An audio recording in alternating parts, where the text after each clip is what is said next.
cerita sedikit-sedikit juga saya punya background. Saya berkecimpung dalam MLM sejak tahun 1981. Ada yang belum lahir? 1981 saya sudah join MW. Wow. Dan kalau 81 sampai hari ini 2015 berapa tahun itu berada? 33 tahun dalam MLM satu company saja. Oke, berarti bukan juga bilang pandai, tetapi begitu lama sekali berkecimpung dalam MLM. Boleh dikatakan yang pahit, yang manis, yang maung, semua saya sudah lalui. Boleh katakan mana-mana tempat ini nama ini pun saya punya bekas tapak kaki juga di dalam MLM. Labuk ini saya punya bekas tapak kaki juga. So, pencapaian di dalam MLM memang boleh tahan seperti MW. Memang saya boleh tahan, company boleh tahan, tetapi kenapa kenapa saya begitu tua, begitu kira sudah saya mati dalam MLM. Bukan bilang buang ini MLM, tetapi bertukar arah. Kenapa itu kita mesti bertanya, kenapa bertukar arah? Bukan semudah orang mau tajak sama saya. Ini memang tahap dewa punya itu apa ini? Itu doktrin sudah terlampau. Memang tidak boleh. Tetapi macam mana saya boleh berada di Tone Excel? Sebenarnya orang yang pertama yang membawa berita ini adalah saya punya anak yang kecil, Amoy, saya punya anak bungsu, namanya Juliet Ona. Romeo, dia punya nama anak yang akhir Juliet. So, pada suatu tahun 2013, anak saya dari Kota Kinabalu, all the way daripada KK, dia datang sendakan masa Christmas. Dia mungkin sudah simpan satu niat untuk nak tajak saya di dalam Tone Excel. Dan mungkin tanpa dia buang masa, sebab dia berada di sendakan bukan lama, dia hanya ambil kesempatan masa Christmas. So, dia agak saya di rumah, memang pun di rumah lah, tapi dia agak saya satu hari, dia mau ceritakan tentang ini program. Dan pada ketika itu sebenarnya saya sedang tes dia punya macam mana dia nak present ini program. So dia cakap, Dedi, saya ada satu program yang saya bawa dari Kota Kinabalu. Oke, aku bilang, nak, coba you tolong ceritakan pada saya, tolong cerita. So kasihan, betul-betul saya kasihan ini anak. Dia ceritakan, saya berpandukan kepada nota-nota yang mungkin dia sempat pergi dengar ceramah di KK, dan dia kasih cerita berpandukan dia punya nota. Flyer pun tidak ada, buku pun tidak ada. Kasihan betul-betul. Tapi sebagai seorang bapak, saya register pada malam itu juga. Dan pada ketika itu saya sudah pegang saya punya Selcom, ataupun saya pengguna Selcom selama 20 lebih tahun.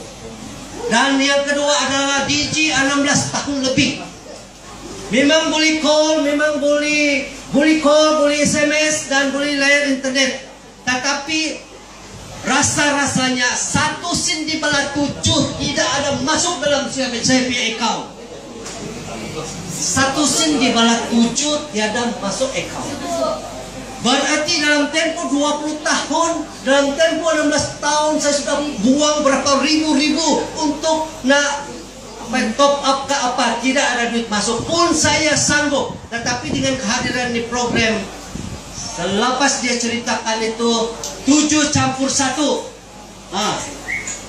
Apa itu 7 campur 1? 7 campur 1 yang keistimewaan yang 7 itu Tetapi itu yang keistimewaan yang 7 itu seperti ada airtime, ada insurans, ada tebus itu poin, boleh melancong. Dia cerita pasal melancong, saya sikit pun tidak masuk di hati saya sebab saya sudah melancong banyak berapa buah negara. Dalam MY saya sudah pergi Korea, saya sudah pergi Taiwan, saya sudah pergi Philippines, saya sudah pergi Australia. Berarti saya pun aku bilang tak apalah. Oke. Tetapi dalam ini yang betul-betul membuat saya buka minda adalah yang ke-8. Yang ke-8 ini yaitu bencana income. Dan saya tidak tertarik dengan itu fast track. Apabila kita mengajak orang dapat RM20, sebab itu hanya one off. Satu tajak RM20 satu kali saja off. Satu kali one off.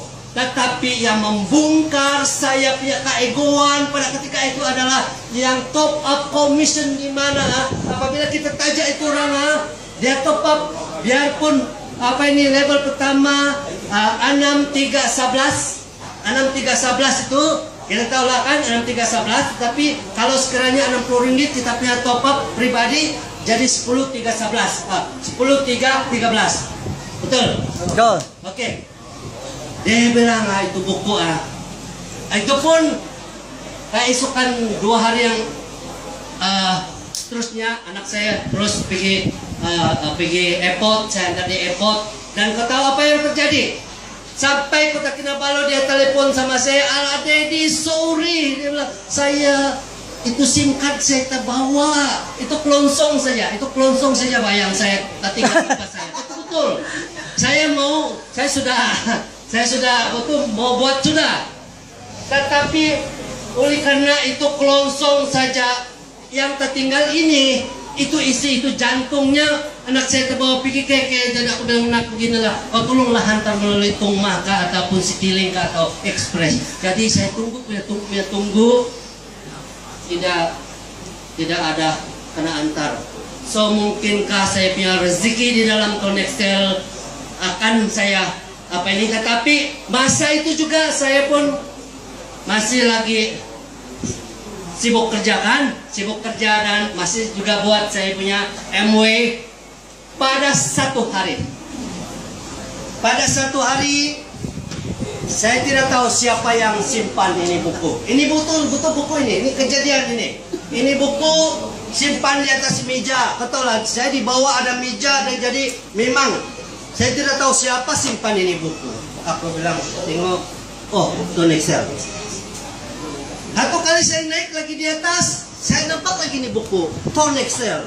Aku bilang, tapi aku bilang kadang-kadang saya ini mengantuk di sekolah, di office. Bagus saya bawa, nanti saya baca. Ini saya pergi baca ini buku. Saya bawa pergi sekolah, lepas itu saya baca. Saya baca lah, macam main-main boleh baca. Tetapi macam ada sesuatu. Lepas itu saya baca lagi. Aku bilang ini bagus ini buku ini. Nilainya cukup tinggi ini buku ini. Nah, pada ketika itu Japari mungkin dengan dia punya kawan-kawan, diorang saya punya anak, diorang conduct satu meeting preview di rumah.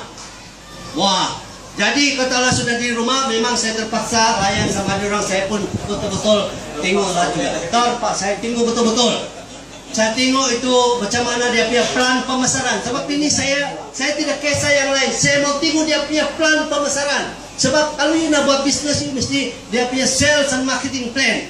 Jadi saya betul-betul saya tengok dalam itu papan kenapa lah. Ini Japari punya kerja juga.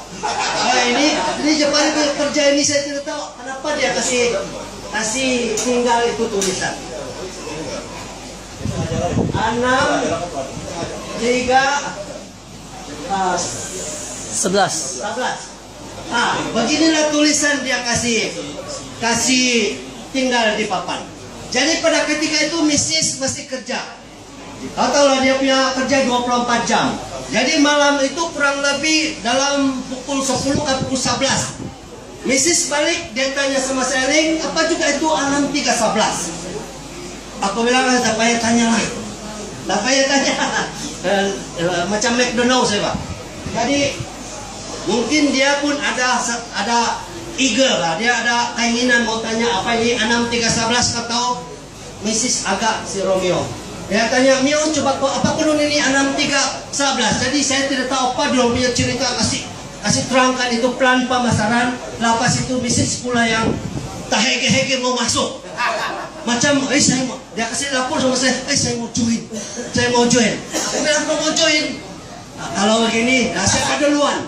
Kalau kau duluan bayar, kau duluan. Kalau tidak saya bayar, dia cakap. Aku bilang, jangan dulu.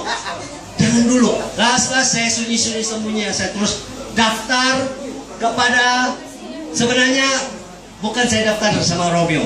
Saya daftar melalui anak saya McQueen. So, Romeo sudah tanya McQueen tanya sama saya.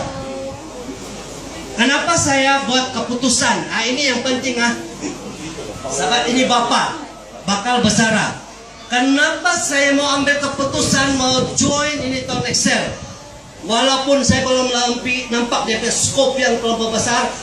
Sebab anak pertama saya sudah join, anak kedua saya sudah join. Tipulah kalau bilang tak ada seorang bapa tidak mau sokong dia punya anak. Betul ke tidak? Lepas itu saya ambil keputusan, saya join, dan orang yang pertama saya tanya adalah bisnis. Jadi bulan pertama saya punya commission 27 ringgit 40 sen. Saya tahu lah itu yang 20 ringgit itu fast track, yang 7 ringgit 40 sen adalah saya punya commission top up. So saya pun pelan-pelan buat saya baca lagi itu buku, dan saya buat satu keputusan. Sebab itu buku bilang, kalau you ada kedai, you ada jual kopi, takkan you pergi sebelah di kedai kopi juga you pergi minum kopi orang lain. Kalau you ada kopi sendiri, you tak minum, tapi you pergi minum pula kopi di sebelah jiran berarti you punya family pun you tidak support you punya family. Lah situ saya buat keputusan, saya guna kuasa veto saya. Siapa dalam saya punya family mesti mau zoom tukar semua, tukar. Artinya itu dinamakan kita betul-betul mau tukar. Ini tukar. Jadi sekarang 100% saya punya family adalah 100% Tone Excel, dan saya punya income tidak juga banyak. Saya pun bukan juga terlampau, tapi saya niat di dalam hati saya punya impian memang besar. Sebab bila saya membuat sesuatu, saya mesti mempasang impian. Saya punya impian bukan impian kecil-kecil. Saya punya impian ini sekarang, sebab punya penduduk adalah 4 juta lebih. Ingat betul-betul lah, 4 juta. 4 juta Sabah punya penduduk. Kalau ada setiap satu orang bagi kita 1 ringgit, maksudnya kita akan ada peluang untuk jadi jutawan. Betul tidak? Dan rata-rata sekarang yang paling pantas sekali industri di dunia pada hari ini adalah telekomunikasi. Oke, telekomunikasi. Ini telekomunikasi jangan kita main. Sebab rekor dunia pun itu Bill Gates pun boleh katakan pasaran satu dunia, tapi telah dikalahkan oleh Halo Senin Hello yang hanya berpasaran di Meksiko saja. Jadi sekarang kita jangan alang-alang. Sekarang saya punya pikiran, sedikit hari lagi saya akan angkat itu Patah Negeri Sabah. Artinya bila saya set sampai Patah Negeri Sabah, saya akan buat roadshow satu Sabah.